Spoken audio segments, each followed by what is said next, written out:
কোনো মাদক ব্যবসায়ীকে প্রশ্রয় দেব না।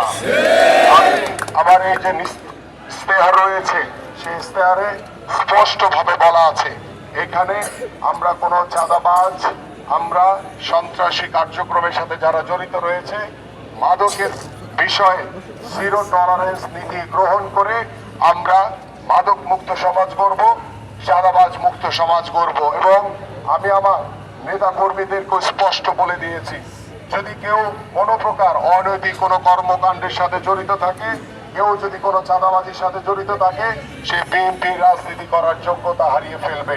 তাকে কোনোভাবে আমরা রাজনীতি এবং বিএনপির কাছে আমরা ভিড়তে দিব না, কারণ এই ধরনের লোক আমাদের দরকার নাই। আমরা একটি অবাধ, সুষ্ঠু, নিরপেক্ষ নির্বাচনের অপেক্ষা রয়েছি।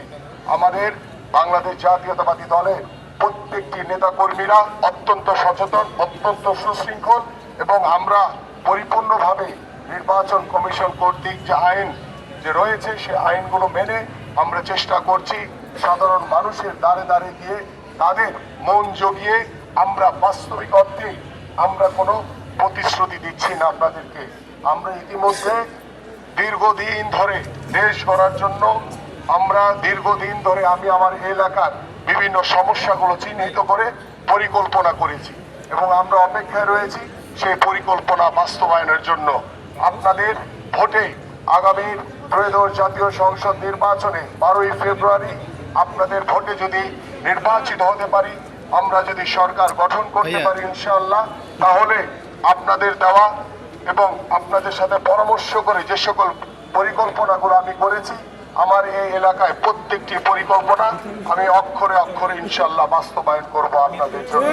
এবং আমরা এমন একটি সমাজ ব্যবস্থা তৈরি করতে চাই যেখানে রাজনীতি হবে সাধারণ মানুষের জন্য।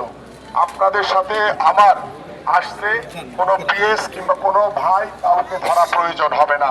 আপনারা সরাসরি আমার কাছে আসবেন, আমার সাথে কথা বলবেন এবং আমি আপনাদের পাশে থেকে আপনাদেরই একজন হয়ে ইনশাআল্লাহ প্রতিটি মুহূর্তে প্রতিটি সময় আপনাদের পাশে রয়েছে ইনশাআল্লাহ। আপনারা সবাই ভালো থাকবেন, সুস্থ থাকবেন এবং